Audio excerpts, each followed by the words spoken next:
오늘은 우리가 타락한 인간에 대한 주제로 말씀을 나누겠습니다. 여러분들 아마 터키 지진에 많은 사람이 이렇게 희생되는 걸 보면서 의문이 생길 거예요. 세상은 왜 이렇게 비참한가? 오늘 이 비참한 세상에 대한 어떤 이야기를 좀 해보려고 합니다. 먼저 여러분들 인간은 어떤 존재인가를 우리가 공부할 필요가 있습니다. 여러분들 인간은 하나님께서 하나님의 형상을 따라 하나님의 모양대로 창조된 피조물입니다. 이 말의 의미는 인간은 처음에 선하게 창조됐음을 의미합니다. 하나님의 형상을 따라 지으심을 받았다는 것은 굉장히 존귀한 자로 지음받았다는 의미고, 인간은 하나님에 의해서 선하게 창조된 존재임을 의미합니다. 그리고 인간은 짐승들과는 달리 육체 안에 영이 있는 존재입니다. 영이 있다는 것은 뭐냐면 하나님과 교제할 수 있다는 겁니다. 예를 들면 눈이 없는 자는 바깥의 세상의 형상을 볼 수가 없죠. 그죠? 귀가 없는 자는 소리를 들을 수가 없어요. 근데 여러분들 영이 없으면 어떻게 됩니까? 하나님은 영이시기 때문에 하나님과 교제할 수가 없는데, 우리들은 하나님과 교제할 수 있는 그런 존재로 하나님이 만들어 놓으셨습니다. 그리고 그래서 여러분들 인간은 온 우주에서 굉장히 존귀한 자들입니다. 우주의 크기를 봤을 때 인간은 정말 아무것도 아니지만, 크기는 아무것도 아니지만 그 존재 자체로 본다면요, 이 우주에서 무엇과도 비교할 수 없는 아주 존귀한 자로 하나님이 만드셨어요. 왜냐? 자기 형상으로 만들었고 그들에게 영을 주셨기 때문에 그렇습니다. 그리고 이 영적인 존재들은 아버지 되신 하나님과의 교제 속에서 진정한 자기 존재의 의미를 갖습니다. 그래서 여러분이 하나님과 교제할 때 인간은 참된 인간이 되는 겁니다. 근데 여러분들 인간이 죄를 지었어요. 여기서부터 인간은 비극이 시작됐습니다. 하나님께서 이 에덴 동산 중앙에 선악을 알게 하는 나무가 있었습니다. 여러분들 그 에덴 동산 변두리도 아니고 중앙에 있다는 게 뭘 의미합니까? 사람이 많이 다니는 장소예요. 아담과 하와가 제일 많이 다니는 그 장소에 하나님이 선악을 알게 하는 나무를 딱 심어 놓으시고 뭐라 그랬냐? 따먹지 말라 그랬어요. 따먹으면 죽을 것이다. 여러분들 선악을 알게 하는 나무가 위험한 나무일까요? 아주 감사한 나무일까요? 따먹으면 죽는데. 예? 굉장히 위험한 나무라고 생각되죠? 저렇게 무서운 나무를 왜 남았을까? 저는 그렇게 생각 안 합니다.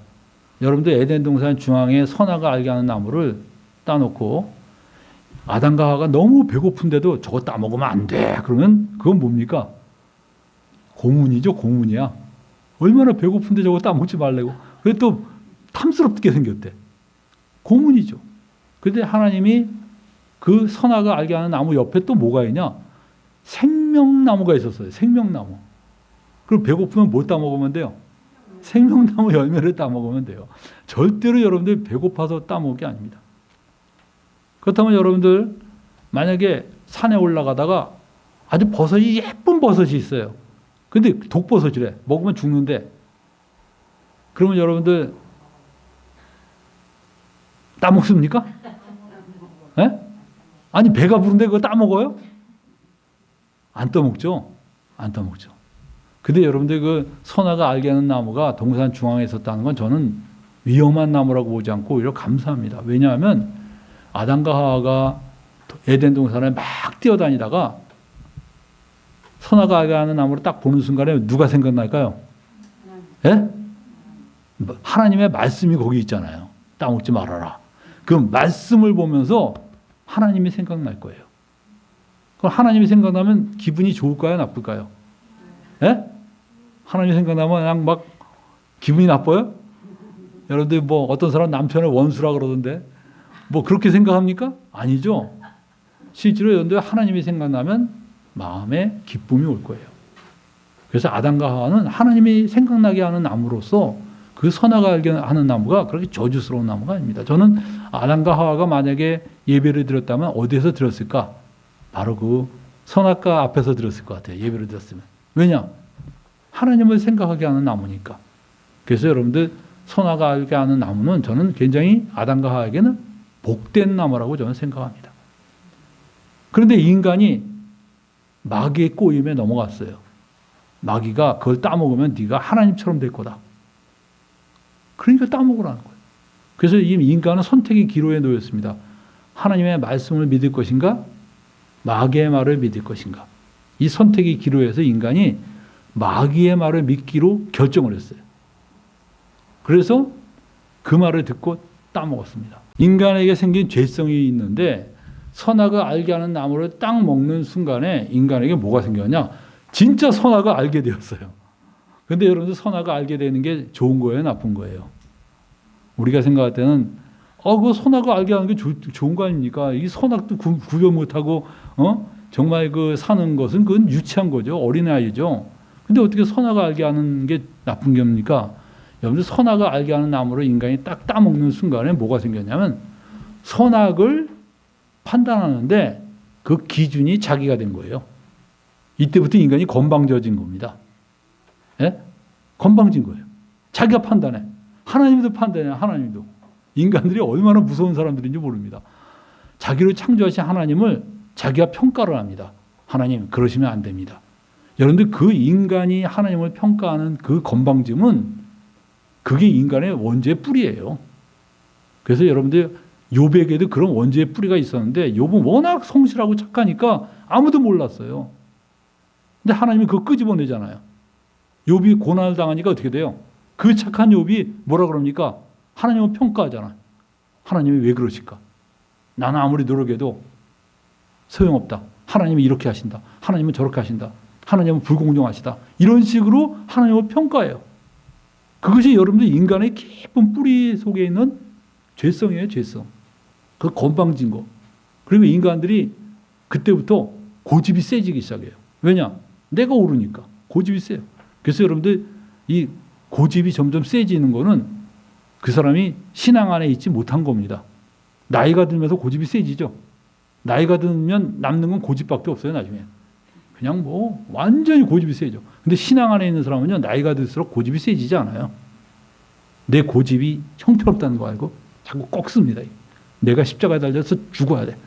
그래서 고집이 점점 세진 사람은 신앙생활한 게 아니라 율법생활한 거예요. 율법생활. 종교생활한 겁니다. 그래서 여러분들 그렇게 고집이 세지고 그 다음에 사람들한테 칭찬받는 걸 추구하다 보니까요.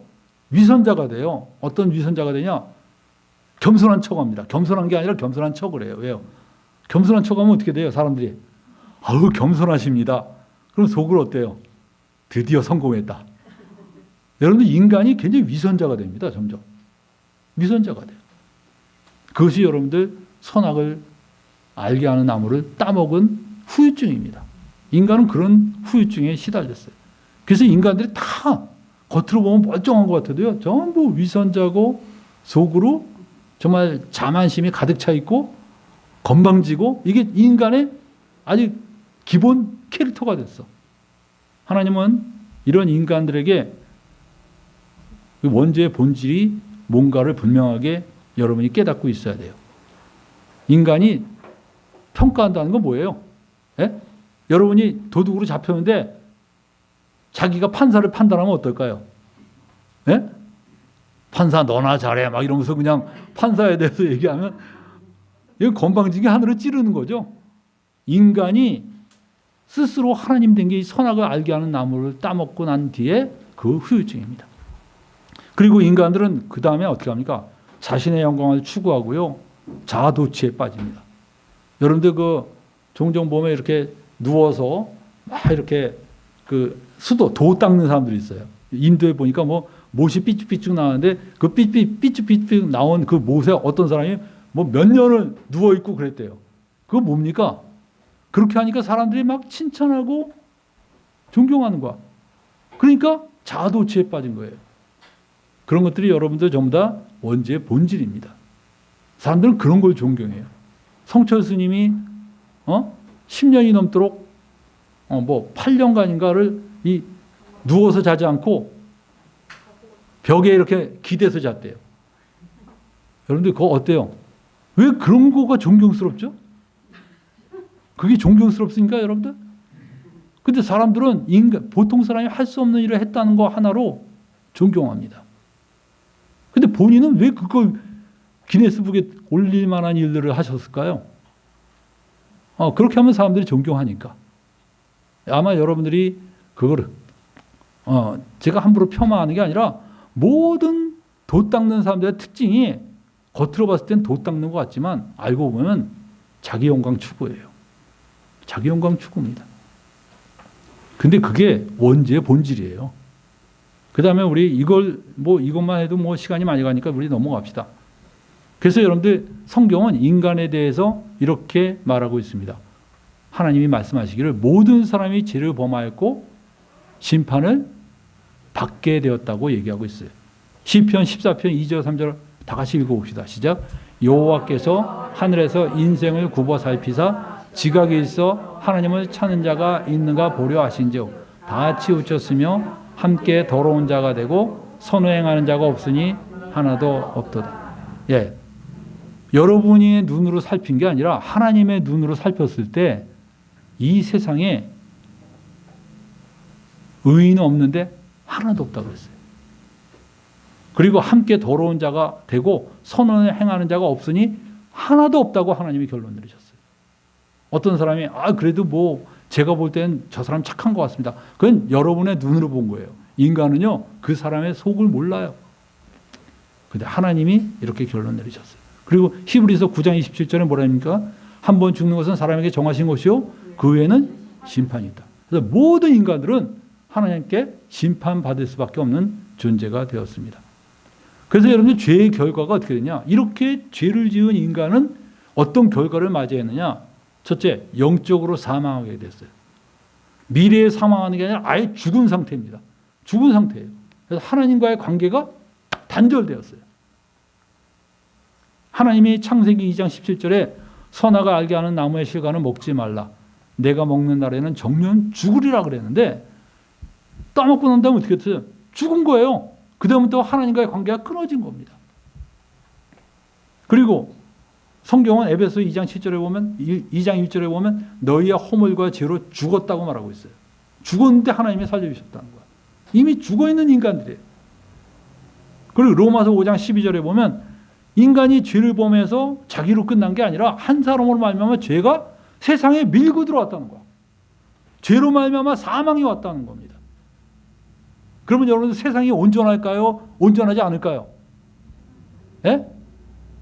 사람이 죄를 지었는데 그 사람 죄 짓는 사람으로 끝난 게 아니라 죄로 말미암아 죄가 세상에 들어왔다는 거야. 그리고 죄로 말미암아 사망이 왔다는 거예요. 여러분 그래서 인간은 그 타락함으로써 자기 하나로 끝난 게 아니라 세상 전체가 영향을 받게 되었어요. 그래서 어떻게 되냐? 이거 보세요. 땅이 저주를 받았습니다. 여기 보면 하나님이 이렇게 말했어요. 아담에게 땅은 너로 말미암아 저주를 받고 땅이 저주를 받았다는 건 이 세상이 이젠 온전한 세상이 아니라는 겁니다. 땅이 내게 가시덤불과 엉겅퀴를 낼 것이다. 가시덤불과 엉겅퀴는 뭡니까? 내가 농사 지는데 가시덤불과 엉겅퀴가 난다는 게 뭐예요? 이 방해가 되고 자연이 나와 그렇게 내 편이 아니라는 거예요. 그러니까 나는 땀 흘려야 되고 수고해야 되고 극복해야 되는 이 고난이 앞에 생기기 시작한 겁니다. 전도서 2장 23절에 보면 일평생에 근심하며 수고하는 것이 슬픔뿐이라. 그의 마음이 밤에도 쉬지 못하니 이것도 헛되도다. 여러분들 인생을 보면 슬퍼요? 기뻐요? 자꾸 자기는 슬프다. 요새 우울증 걸리기 직전입니다. 여러분들 세상을 보면 참 비참한 게 많죠. 그죠? 여러분들 한번 이거 한번 보세요. 너무 끔찍하죠? 이거 1984년도 에티오피아 기근인데 이거가 플리처상을 받은 사진입니다. 아기가 이렇게 굶어서 죽어가고 있어요. 이건 2011년 소말리아에 있는 아기예요. 하도 못 먹어서 이렇게 삐쩍 말랐습니다. 이런 사진 보면 충격이 옵니까? 안 옵니까? 충격이 오죠. 충격이 옵니다. 그럼 여러분들 이 사진을 보면서 무슨 생각을 해요? 하나님 어떻게 이럴 수가 있습니까? 따지는 마음이 생깁니까? 아니면 하나님 도와주십시오. 불쌍히 여겨주십시오. 어떤 마음이 들어요? 여러분들 사람은 왜 인간이 이렇게 되었느냐? 하나님이 이렇게 만드신 거 아닙니다. 절대로. 많은 사람이 이걸 하나님이 만들었다고 생각해요. 하나님이 이렇게 사람을 비참하게 만들고 그걸 즐기고 있다고 착각을 합니다. 이런 사진을 봤을 때 우리는 정말 우리 인간들이 하나님 앞에 큰 죄를 졌구나. 그 죄로 인한 이 결과에 대해서 우리가 뭐라고 기도합니까? 하나님 우리를 용서하시고 이제 우리를 살려달라고 기도가 될 거예요. 그래서 우리가 주님이 속히 이 땅에 오시기를 기도하는 겁니다. 이렇게 발전해야지 정상인데 이 사진을 보면서 예수 안 믿기로 결정한 사람들도 있어요. 여러분들 이 보면 어떤 목사였는데 이런 사진을 보면서 야 이 사람은 인간이 이렇게 만든 게 아니고 하늘에서 비를 안 내려주니까 이렇게 기근이 되어서 굶은 거 아니냐? 그럼 비를 내려주고 누가 하실 일이냐? 하나님이 하실 일 아니냐? 근데 하나님은 안 해주셨어. 그러니까 어떻게 돼요? 그래서 굶은 거 아니냐? 이거 하나님 탓 아니냐? 그래서 이런 결론을 내렸습니다. 하나님이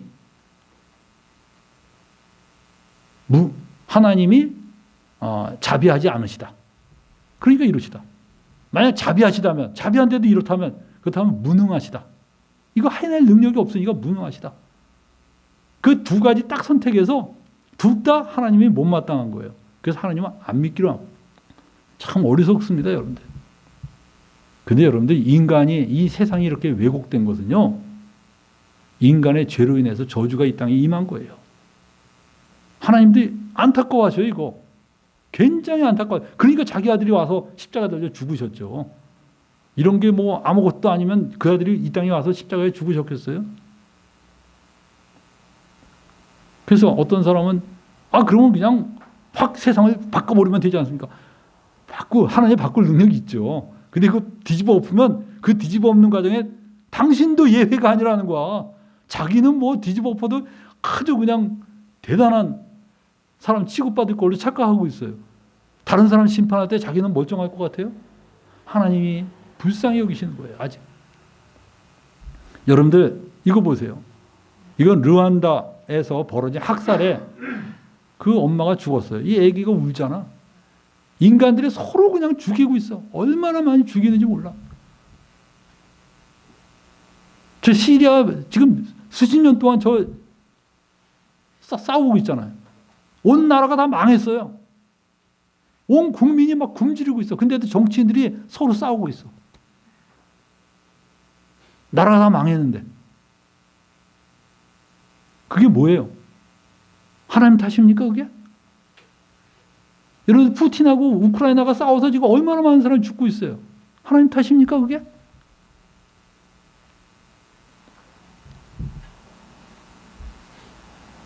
이거 요번에 튀르키에 지진이 일어났어요.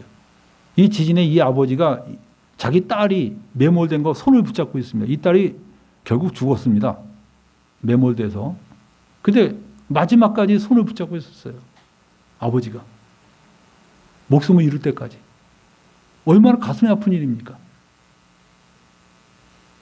여러분들 하나님께서 이런 것을 즐기고 있다고 생각하세요? 아닙니다. 여러분들 하나님도 굉장히 안타까워하시는 거예요. 이 세계는 이렇게 저주를 받게 된 것이 뭐냐? 죄로 인해서 바로 이런 저주가 들어온 겁니다. 그래서 여러분들 세상이 왜곡됐어요. 너무나 왜곡됐습니다. 그러니까 가슴이 아픈 거예요. 그러니까 크리스찬들이 나서서 정말 이들을 도와야 되고 이들을 위해서 하나님께 부르짖어야 되고 기도해야 됩니다. 여러분들 이런 재난과 고난 속에 크리스찬은 안 죽을 것 같아요? 크리스찬들도 같이 죽어요. 하나님을 잘 믿는 사람도 코로나 때문에 죽더라고요. 그렇게 기도 많이 하는 자매인데 코로나 때문에 죽어. 그 하나님이 안 살아계신 겁니까? 하나님이 그 사람 사랑하지 않는 거예요? 아니에요. 이 세계가 받은 저주 속에 정말 그런 병과 전쟁과 죽음이 몰려올 때 사람은 가리지 않습니다. 그들이 그 속에서 그런 고난을 함께 겪는 게 우리 인간의 운명이에요. 여러분들 이게 다 뭡니까? 인간이 죄를 지어서 이 세상에 죄가 들어와서 그래요. 그래서 세상이 저주를 받은 거예요. 하나님은 이 저주 속에서 우리를 구원하시기를 원하십니다. 때가 되면 이 세상의 저주 다 없애실 거예요. 하나님 그러십니다. 다 없앨 능력이 있어요.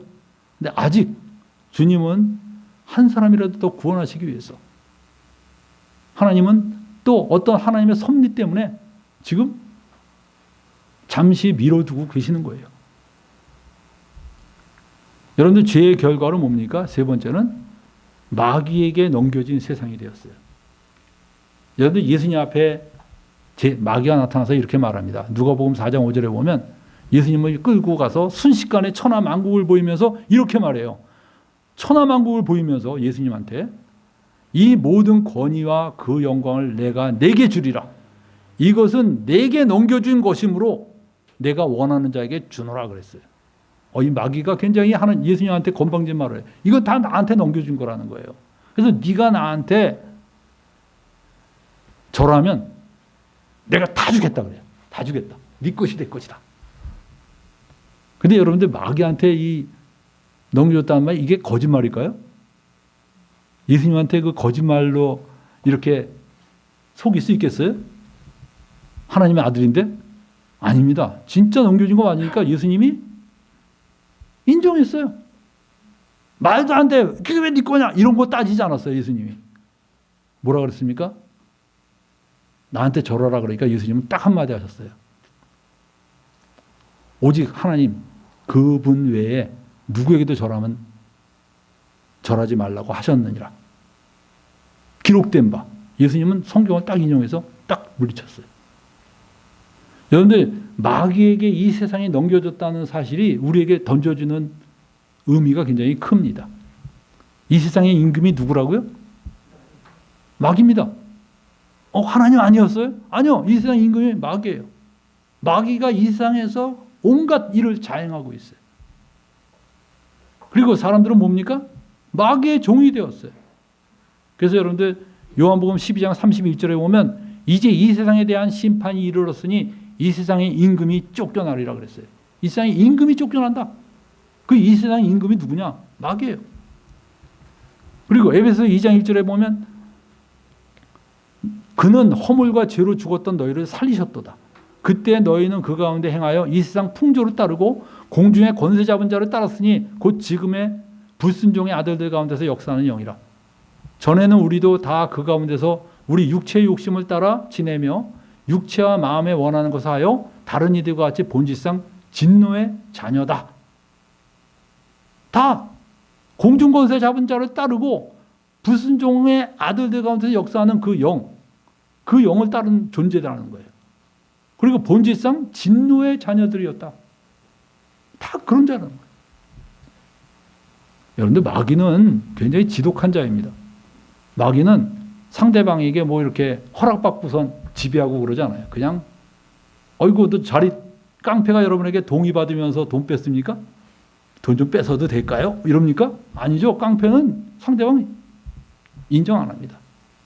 자기 하고 싶은 대로 다 해요. 그게 마귀입니다. 마귀가 다 지배하고 있어요 지금. 이런 가운데서 하나님의 아들이 뚫고 들어오신 거예요. 이 지구를. 뚫고 들어오셔서 사람들에게 이 세상에 하나님 나라를 세우신 겁니다. 그리고 불러 모은 거예요. 세상에 처음에 불러 모은 사람 뭐야? 12명. 정말 별 볼일 없는 사람 12명인 것 같아. 그러니까 로마도 볼 때 저런 별 볼일 없는 애들 다 모아봤자 한 줌거리도 안 된다. 내버려뒀어요. 근데 그 12명이 알고 보니까 무서운 사람들이었어. 그 정말 무식하고 고기 잡는 것밖에 모르던 그 사람들이요. 무슨 특별한 가르침을 한 게 아니야. 예수님의 말씀을 잘 외웠다가 그대로 말한 거야. 그대로. 잘 외웠다가 말하고 그리고 보고 들은 걸 그대로 말한 거야. 예수님이 부활하셨다. 봤다는 거야. 눈으로. 그거 말했는데 이 세상이 그냥 뒤집어졌어요. 그냥. 온 세상이. 그러면서 예수를 믿는 사람들이 이 하나님 나라가 이 세상에 뚫고 들어온 거야. 그래서 어떻게 됩니까? 마귀의 종이 예수님 믿겠습니까? 지금 마귀의 종이야, 이 사람이. 근데 이 사람이 예, 저 예수님 믿겠습니다 하는 순간에 놀라운 일이 생깁니다. 주님이 그 사람을 확 채가요. 마귀가 절대로 뺏을 수가 없는 그쪽으로 옮깁니다. 주님은요, 반드시 억지로 인간 챙기지 않아요. 물어봅니다. 내가 문 밖에서 문을 두드리더니 내 말을 듣고 내 음성을 듣고 문을 열면 내가 그에게로 들어가겠다. 어떻게 하겠느냐? 주님은 깡패가 아닙니다. 강제로 막 휘젓지 않아요. 어떻게 하겠느냐 그랬을 때 주님, 제가 마음의 문을 엽니다. 저에게 오십시오. 주님이 채갑니다, 그 사람. 마귀가 이거 내 건데 무슨 소리냐? 얘가 나를 받아들이게 했다. 누구도 방해할 수가 없어요. 그게 바로 우리 예수님이십니다. 그래서 여러분이 입으로 예수를 주로 시인하는 순간에 놀라운 일이 벌어지는 거예요. 그리고 여러분들, 이 세상은 마귀에게 넘겨졌기 때문에 세상이 우리를 좋아하지 않습니다. 세상은 우리 편 아닙니다, 여러분들. 자꾸 세상이 우리 편 될 거라고 기대하는 거, 여러분들 그건 헛된 희망입니다. 세상은 절대 우리 편 안 해요. 그러니까 우리는 어떻게 해야 돼요? 세상이 우리 편이 아니니까 우리는 지혜롭게 이 세상을 살아갈 줄 알아야 됩니다. 세상한테 우리 편 돼달라고 호소할 필요 없어요. 그리고 이 세상에는 병과 가난과 싸움과 전쟁이 끊이지 않게 되었어요. 왜냐? 마귀가 지배하니까 매일 싸우게 하고 매일 기가 막힌 일들 벌어지고 있잖아요. 그런데도 이 세상이 아직 마귀에 의해서 파멸되지 않는 이유는 딱 하나입니다. 하나님이 여전히 은총을 베풀고 있어서 그래요. 이 세상이 여러분들 살만한 게 그래도 하나님의 형상을 가진 인간들의 속성이 조금 남아있어서 그렇고, 우리 예수님 믿는 사람들이 이 세상에 있다는 것이 얼마나 이 세상에는 커다란 프리미엄인지 몰라요. 예수님 믿는 사람이 싹 없어지면요, 끝입니다. 여기 바로 끝나요. 그리고 여러분들, 죄의 결과가 뭡니까? 육적 사망입니다. 사람이 죽어요. 여러분들 이제 육체적인 죽음을 맞이하죠. 참 주변에 보면 죽는 사람 참 많죠. 여러분들은 어떻게 죽고 싶으세요? 늙어 죽고 싶으세요? 병으로 죽고 싶으세요? 재앙으로 죽고 싶으세요? 한번 골라보세요. 네, 자다가 죽는 게 최고로 좋겠습니다. 뭐 그렇게 막 말하고. 저는 옛날에 정말 심장마비로 죽는 거는 아주 막 급사한 거라고 별로 안 좋게 생각했는데, 최근에 와서 심장마비로 죽는 게 제일 좋겠다 하는 생각이 들어요. 왜냐? 그 주변 사람 힘들지 않게 깔끔하게 그냥 끝내잖아요. 주변 사람이 깜짝 놀라겠지만, 그건 뭐 그래도 아무튼 충격은 잠깐이고, 그 암으로 죽는 분 보니까 그냥 오랫동안 고생하다가 주변 사람들 다 지치게 만들고, 너무 안타깝더라고. 너무 안타까워. 늙어 죽는 것도 그래요. 늙어 죽는 것도 그렇게 행복한 게 아니더라고, 보니까. 예? 나중에 뭐 기억도 잘 못하면서 그냥 뭐 이게 인간인지 송장인지 모르는 사람이 계속 버티고 있다는 것도, 그러니까 적당한 때에 가면 좋은데, 우리에게는 사는 것과 죽음이 일반이라고 그랬어요. 우리는 삶과 죽음이 일반입니다. 왜냐? 우리는 하나님께는 모든 사람이 살아있다 그랬거든요. 하나님 앞에서 모든 사람이 살아있는 거야. 잠깐 죽는 게 겁나고 무섭긴 하겠지만 하나님께는 모든 사람이 살아있어요. 그래서 우리는 죽어도 죽은 게 아니고 다시 새로운 인생이 시작되는 것입니다. 그래서 여러분들, 우리가 예수님을 믿고 있다는 게 얼마나 감사한지 몰라요. 우린 죽음 문제가 해결됐잖아. 이 생명이 해결된 거야, 우린. 여러분들 무슨 뭐 아파트 해결되고 무슨 뭐 직장 해결되고, 그거는 진짜 사소한 거예요. 사소한 거. 가장 근본적인 우린 죽음의 문제와 생명의 문제가 다 해결됐어요. 그래서 우리 예수님 믿는 사람들은 근본적인 평화가 있어요. 이 속에. 당장 자식 때문에 속썩여도요, 내 깊은 속에는 평화가 있습니다. 왜냐? 주님이 나를 알아주시거든. 그 다음에 여러분들, 우리 죄의 5번째 결과는 영원한 지옥입니다. 여러분들, 사람들은 죽으면 깨끗이 끝나는 걸로 아는 사람이 있어요. 자살하는 사람들 보면 죽으면 깔끔하게 끝나는 걸로 알아요. 의식이. 아닙니다, 여러분들. 죽은 뒤에 지옥이 있어요. 제가 아는 어떤 형제는 자살을 시도했어요. 정말 너무나 세상에 사는 게 힘들고 괴로워서 딱 이렇게 목을 맸대요. 목을 맸는데 죽기 몇 초 전에 지옥이 있으면 어떡하지? 그 생각이 딱 들더래요. 그럼 이게 끝이 아니잖아. 이 사람이 비참하면 뭐라 그래요? 삶이 뭐 같다 그래요?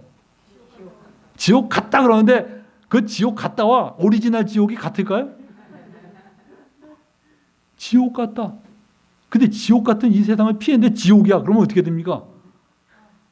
세상에. 너무 끔찍한 거죠. 그래서 여러분들, 그 친구가 의식을 잃기 직전에 이걸 풀었대. 어떻게 했는지.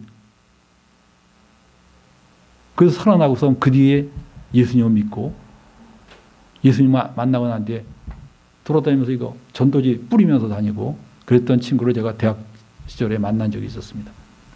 여러분들, 사람은 죽으면 끝이 아니고 그 뒤에 심판이 있어요. 이거를 알고 나면 절대 자살하지 못할 거예요. 둘째 사망이 있는데 영원한 지옥이 있습니다. 영원한 지옥. 그래서 여기 보니까 계시록 21장 8절에 보면 그러나 두려워하는 자들과 믿지 아니하는 자들과 흉악한 자들과 살인자들과 행음자들과 술객과 우상 숭배자들과 모든 거짓말하는 자들은 불과 유황으로 타는 못에 참여하리니 이것이 둘째 사망이라고 했어요. 둘째 사망은 소멸되는 게 아니라 영원히 고통스러운 곳입니다.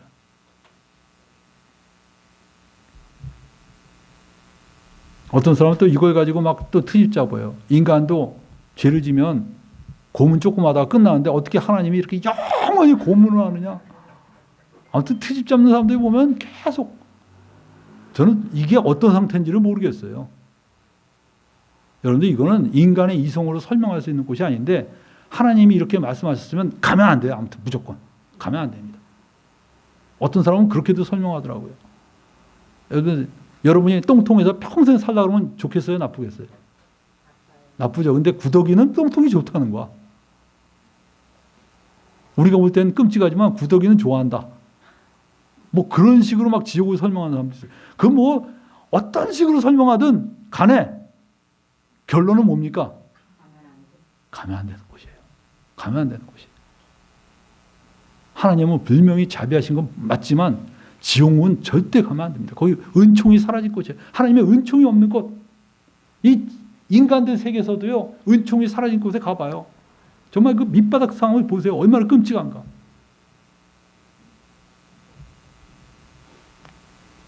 특별히 거기에다 무슨 고통을 안 가해도 인간들끼리 서로 고통을 주고 살아요. 여러분들, 그게 지옥입니다. 그러니까 지옥에 대해서 그걸 현대적으로 멋있게 표현하고 그럴 필요 없어요. 우리는 한 가지 분명한 건 거기는 영원히 고통스러운 곳이다. 가면 안 된다. 그거 하나만 분명히 알고 있으면 돼요. 여러분들, 그래서 죄인들은 삶의 동기가 뭔지 아세요? 죄인들의 삶의 동기는 뭡니까? 이 죄인들이 죽으면 지옥 가는 동기인데 왜 이렇게 열심히 살까요? 이 사는 동기가 뭔지 알아요? 죄인들의 삶의 동기는 그겁니다. 자기 영광 추구예요. 그냥 어떻게 해서든지 칭찬받으려고. 그래서 여러분들, 제가 페이스북 조금 하다가 그만뒀어요. 페이스북 보면요, 그 밑에 좋아요가 있어요. 좋아요. 그 좋아요가 어느 날은 그냥 10몇 개 붙었는데 그 다음에는 한 명밖에 안 해.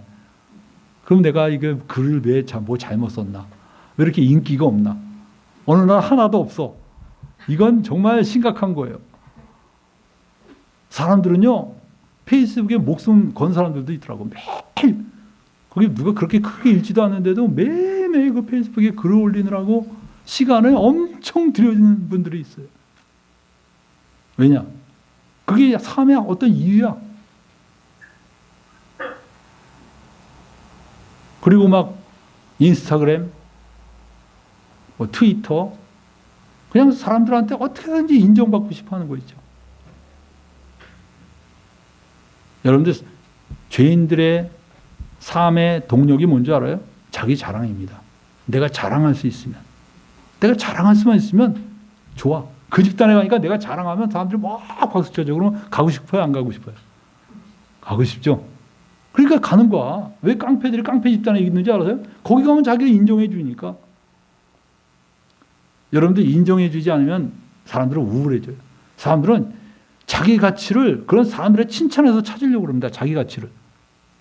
옛날에 그 어떤 율랑녀가 쓴 내가 그 인터뷰한 글을 봤는데요. 그 율랑녀가 그 포주가 자기를 인정해 주니까 그게 좋아서 딴 사람보다 더 일을 많이 했다. 율랑녀의 일이라는 게 뭐 뻔하잖아요.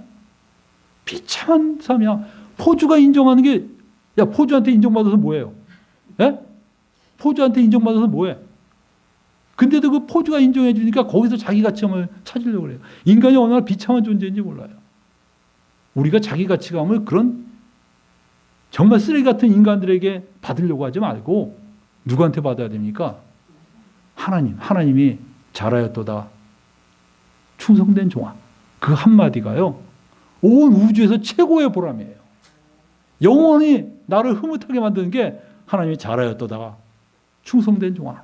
그 한마디가 영원히 나를 미소 짓게 만드는 게 바로 그 하나님의 한마디예요. 온 우주의 인간들이 다 박수 쳐도요. 하나님이 X 하면 끝이에요. 그냥 끝이야. 우리 하나님의 그 오케이가 최고. 모든 사람이 싫어요. 그런데 하나님이 좋아요. 딱 하면 땡!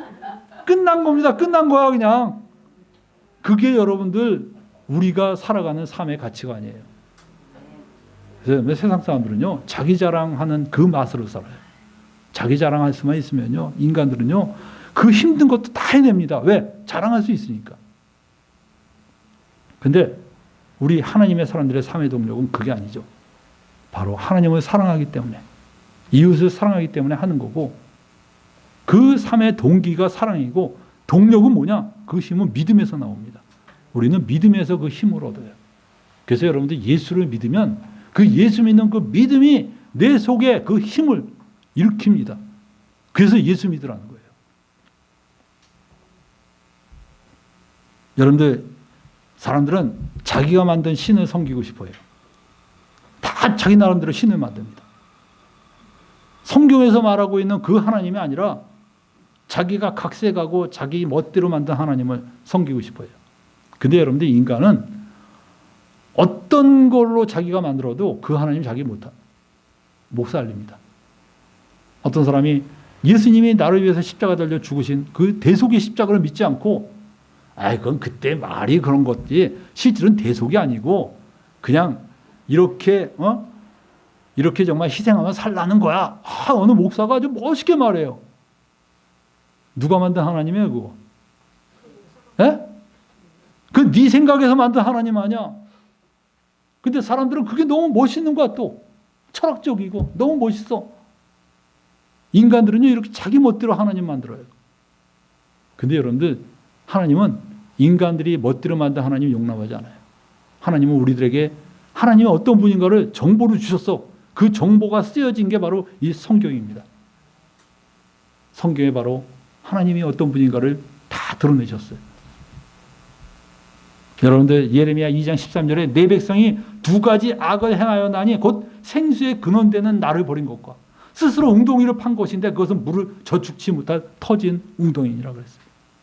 인간들이요 생수의 근원되는 하나님을 버렸고 그리고 자기 스스로 웅덩이를 판 거야. 자기가 만든 하나님을, 자기가 조작한 하나님을 섬기고 있어요. 그래서 여러분들 우리가 기도할 때 뭘 기도합니까? 하나님을 좀 더 알게 해 주십시오. 우리가 얼마나 왜곡된 하나님을 믿는지 몰라요. 어떤 사람은요 하나님이 맨날 한미경 가지고 들여다보면서 트집 잡고 너 요거 잘못했네, 요거 잘못했네 막 그런 하나님을 스스로 상상하면서 고통 속에 살고 있어요. 여러분 종교에 억압된 사람들이 보면 불쌍할 정도예요. 여러분들 거의 정신병 수준입니다. 왜 그렇게 됐어요? 지가 만든 하나님 믿어서 그래. 여러분들 우리는 창조주 하나님과 피조된 하나님 이거 구별할 줄 알아요. 창조자 하나님은요 인간을 만드신 하나님입니다. 피조된 하나님은 인간이 만든 하나님이야. 인간이 만든 하나님 우리 믿으면 안 돼요. 그리고 창조자 하나님은 우리를 구원하셨어요. 피조된 신은 아무것도 할 수 없죠. 창조자 하나님은 미래를 말씀하십니다. 피조된 신은 미래 말할 수 없어요. 여러분 대구에 가면 팔공산이 있는데 그 팔공산 꼭대기 올라가면 갓바위가 있어요. 갓바위. 그 돌로 새긴 어떤 그 부처가 하는데 거기에 얼마나 많은 사람이 수능 때가 되면 올라와서 기도하는지 모릅니다. 갓바위. 그럼 그 기도한 사람 중에 몇 프로가 대학에 붙을까요? 효험이 있을까요? 없을까요? 예? 상당히 붙어요.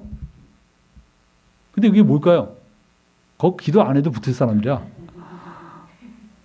근데 그 사람들은 거기에서 기도해서 붙었다고 믿고 있어요.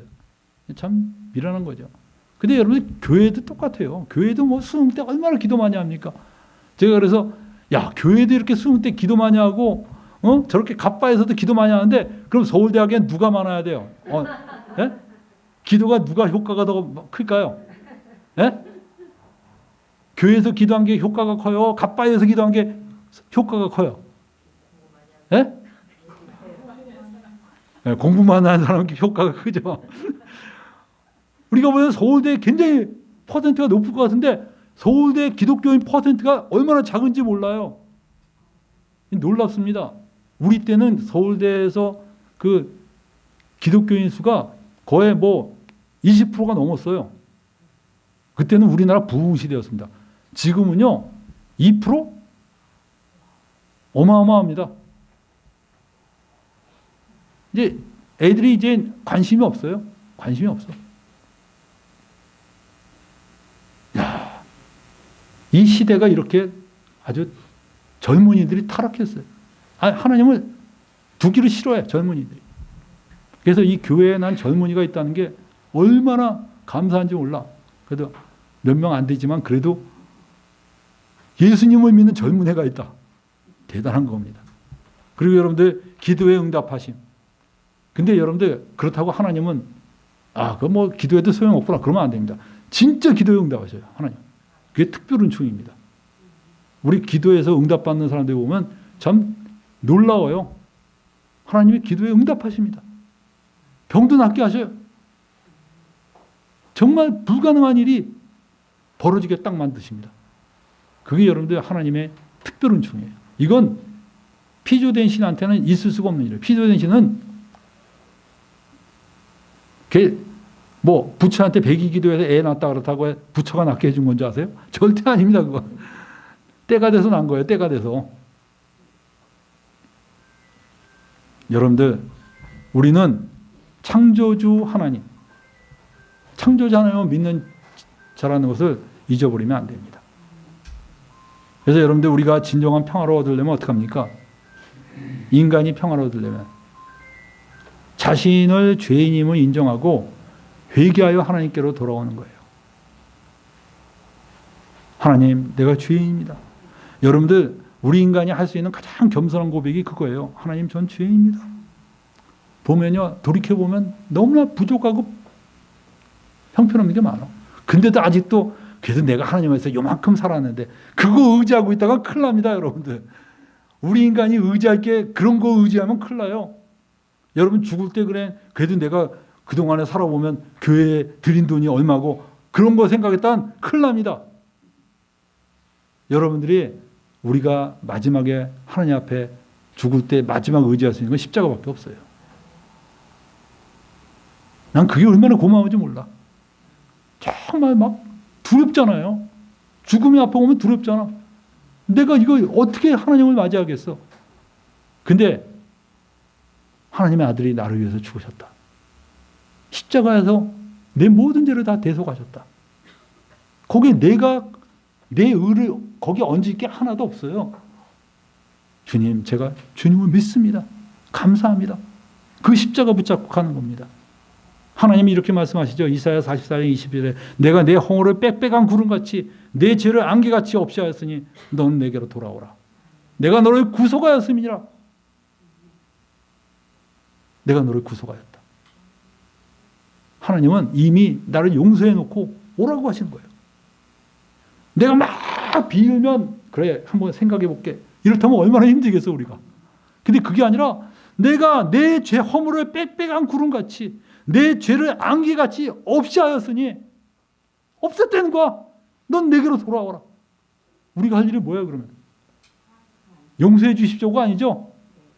전부여 의지 없어서 손 들고 봅니다.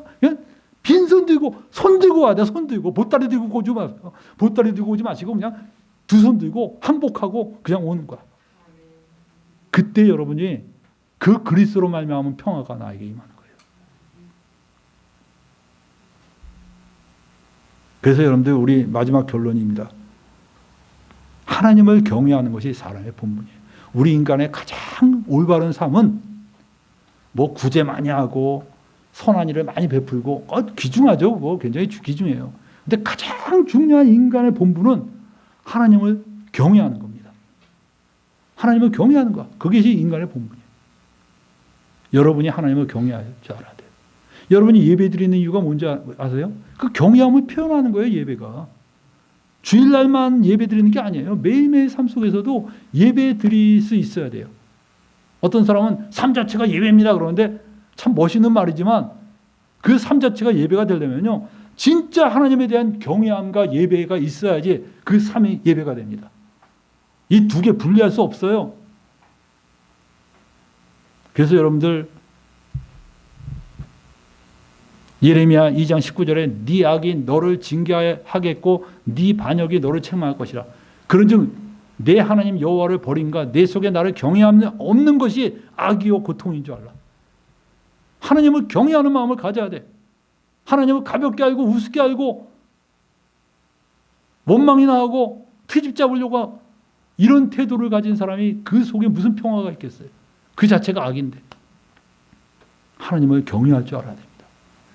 지극히 존경하는 마음을 가질 줄 알아야 돼요.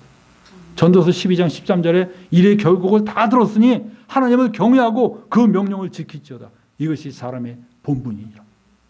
여러분이 정말 하나님의 앞에서 하나님을 경외할 줄 아는 이 삶을 살 때 여러분이 정말 평화가 있고 여러분의 삶이 의미 있는 삶이 되는 것입니다. 이것이 사람의 본분입니다. 우리 기도하겠습니다. 하나님 아버지 감사합니다.